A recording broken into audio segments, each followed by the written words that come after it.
I've been living in Los Angeles for 2 years and I've never been this cold in my life.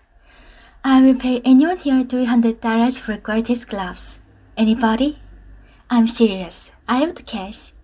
Before I begin, I must point out that behind me sits a highly admired President of the United States and decorated war hero. While I, a cable television talk show host, has been chosen to stand here and impart wisdom. I pray I never witness a more damning example of what is wrong with America today. Graduates, faculty, parents, relatives, undergraduates, and old people that just come to these things. Good morning and congratulations to the Dartmouth class of 2011. Today, we have achieved something special. Something only 92% of Americans your age will ever know. A college diploma. That's right, with your college diploma, you now have a crushing advantage over 8% of the workforce. I'm talking about the dropout losers like Bill Gates, Steve Jobs, and Mark Zuckerberg. Incidentally, speaking of Mark Zuckerberg, only at Harvard would someone have to invent a massive social network, just to talk with someone in the next room. My first job as your commencement speaker is to illustrate that life is not fair. For example, you have worked tirelessly for 4 years to earn the diploma you are receiving this weekend. That was great. And Dartmouth is giving me the same degree for interviewing the third read in Twilight. Deal with it. Another example of that life is not fair. If it does rain, the powerful rich people on stage get a tent. Deal with it. I would like to thank President Kim for inviting me today. After my phone call with President Kim, I decided to find out a little bit about the man. He goes by President Kim and Dr. Kim. To his friends, he's Jim Kim, J to the K, Special K, J.K. Rowling, the Just Kidding Kimster. And most puzzling, Stinky Pete. He serves as the chair of the Department of Global Health and Social Medicine at Harvard Medical School. Spearheaded a task force for the World Health Organization on Global Health Initiatives, won a MacArthur Genius Grant, and was one of the Time magazine's 100 most influential people in 2006. Good God, man, what the hell are you compensating for? Seriously. We get it, you are smart. By the way, Dr. Kim, you are brought to Dartmouth to read, and as a world-class anthropologist, you are also hired to figure out why each of these graduating students ran around the bonfire 111 times. But I'm thank you for inviting me here, Stinky Pete. And it is an honor. Though some of you may see me as a celebrity, you should know that I once sat where you sit. Literally.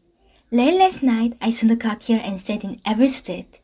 I did it to prove a point. I am not bright and I have a lot of free time.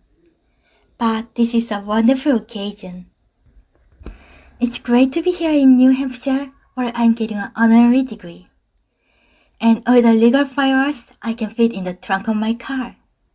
You know, New Hampshire is such a special place. When I arrived, I took a deep breath of this crispy New England air and flashed. Wow, I'm in the state that's next to the state where Ben & Jerry ice cream is made. But don't get me wrong, I take my task today very seriously.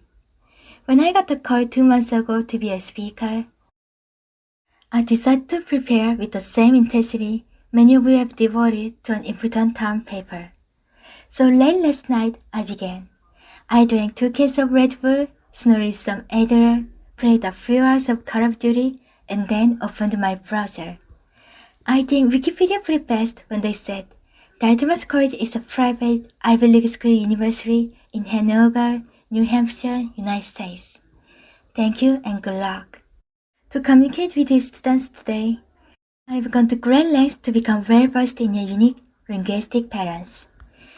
In fact, just this morning, I left Bakerberry with my Turpieberry to eat a berry bob at the Bima, when my fridge to Francesca was bootjacked by some D-bag on his FSP.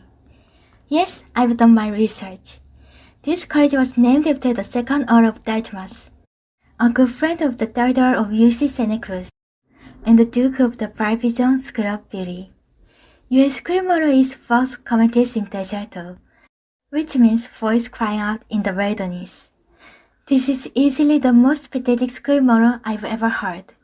Apparently, it never beat out silently weeping in thick shrub and whimpering in moist strips without pants.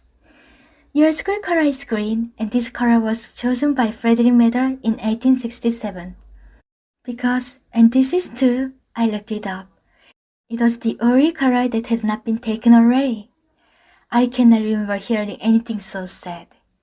Dartmouth, you have an inferiority complex, and you should not. You have graduated more great fictitious Americans than any other college. Meredith Grey of Grey's Anatomy, Pete Campbell from Mad Men, Michael Corleone from The Godfather. In fact, I look forward to next year's valedictory address by your esteemed classmate, Count Chocora.